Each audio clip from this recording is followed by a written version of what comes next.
Hello and welcome to this week's assembly.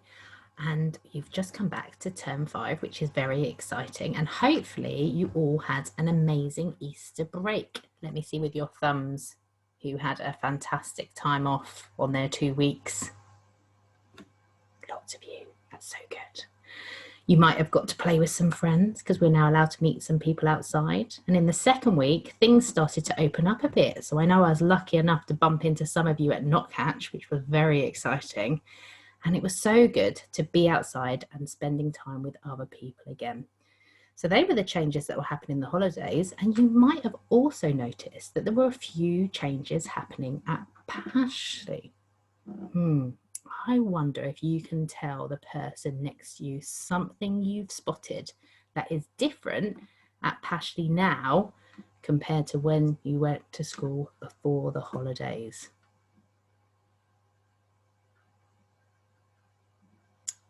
I wonder if you spotted any of the same things as me. So I spotted that there's new AstroTurf, new fake grass outside the year 2 classrooms at the back. It looks amazing. And lots of you have been parking your bikes on that this week. And I've seen some lovely flower pots going out there. I think it's things that year 2 are growing.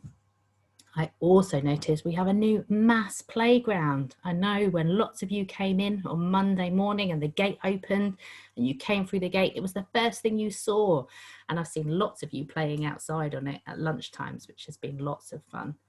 And you might have seen or had a chance to see that we've got 3 new guinea pigs.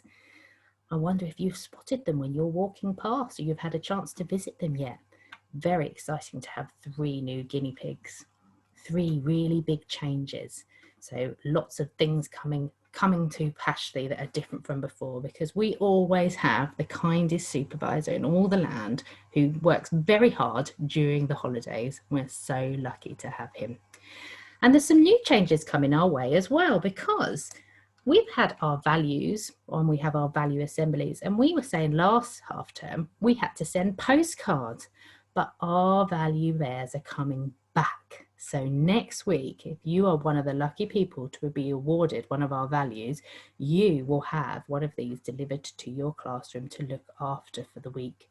And it got me thinking when I was looking at the values, because I've done a fair few assemblies this year and I've done lots on positivity and kindness. And last term we were thinking a lot about the equality elephant. But there was one value that I was looking at that was on my shelf and I thought, I haven't talked about this at all in any of my assemblies. And that's my friend here, Honesty Otter. And I thought we can't leave Honesty Otter out because honesty is really, really important. It's one of our values and it's important that we remain honest. And sometimes it can be difficult to be honest, particularly if we know that we have done something wrong. And you have to be brave sometimes to tell the truth when it's your mistake. And I thought it'd be good for us today to share a story, a book. And this is called Hippo Owns Up, a book about telling the truth.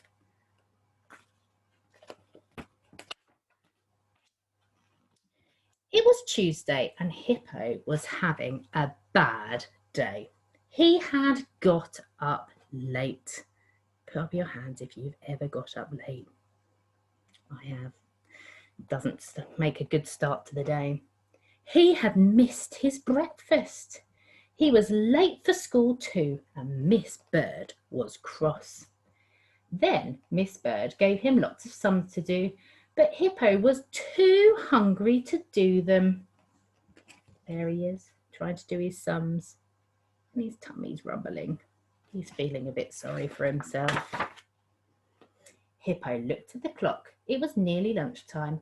Mrs. Croc always made chocolate cake for lunch on a Tuesday, and she always put lots of chocolate ice cream on the top too.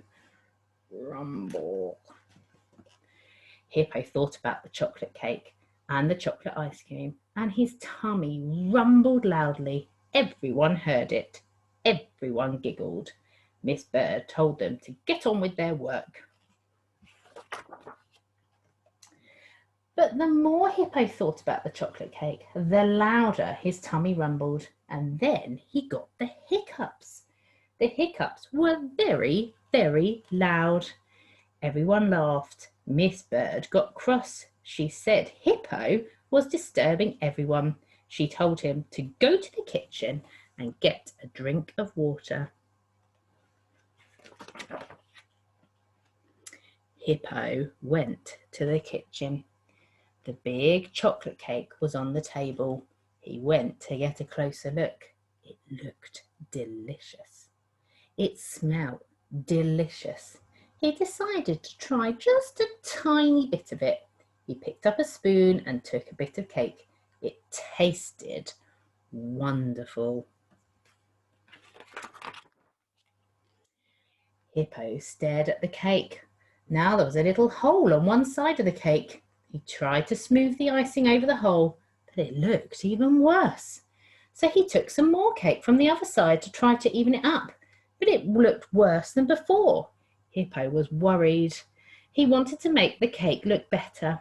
He took more and more cake. It tasted delicious, but the more he took, the worse it looked. Soon, there was no cake left at all. Oh dear. Hippo went back to class. Miss Bird said he'd been taking a long time and she told him to get on with his sums. But Hippo could not get on with his sums. His tummy felt too full and he felt too sick and he felt bad for eating the cake. I think he might be feeling really sick eating a whole cake like that. Just then the bell rang for lunchtime. Everyone lined up, but Mrs. Croc had some bad news. She said there was no chocolate cake because it had all gone. She said Hattie, the school cat, must have eaten it. She said Hattie was a bad cake, and Hippo said nothing. Everyone ate their lunch, but Hippo was not hungry. He was not hungry at all. Mrs. Croc was a bit worried. Hippo was always hungry and he always ate his lunch. She thought he must be ill. She sent him to Miss Bird. Hippo told Miss Bird about the chocolate cake. He told her that he had eaten it, not Hattie. Miss Bird said that he should not have eaten the cake, but he was very brave to own up. She said he should have a good think about how he could put things right. Have a think. How do you think he could put this right? Maybe you can tell your talk partner.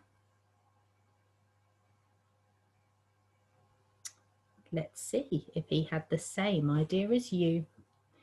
Hippo had a good think. He told Miss Bird he had to say sorry to everyone for eating the cake. He said he had a good idea to put things right too. He told Miss Bird his good idea. She said it was a very good idea. Hippo said sorry to everyone. And he said sorry to Mrs. Croc. And he said sorry to Hattie the cat too. After all, he tried to let Hattie take the blame. Then Hippo asked Mrs. Croc if she would help him to bake a new chocolate cake for everyone. Mrs. Croc gave him lots of help. Hippo baked a very good cake. It had lots of chocolate icing on top. Soon the cake was ready to eat. Everyone went to get a closer look. It looked delicious. It smelt delicious. Everyone took a bit of the cake and it tasted wonderful. Hippo was very pleased. And there's all his friends eating the cake and Hippo looking very happy. Hippo said he was glad he had owned up and put things right. Then Mrs. Croc asked him if he would like some cake. Hippo said he did not want any cake. He said he did not want any chocolate cake ever again, and everyone laughed. Wonderful. So, Hippo told the truth in the end. He made a mistake and he was very honest and told the truth. And sometimes it's really tricky to tell the truth, particularly if we think we're going to get in trouble, but it's something that we need to really work on, making sure we're always being honest. It's a challenge for you we're setting this week, and I'll be really interested to see who gets awarded our Honesty Otter next week. Have a great week. See you later. Bye.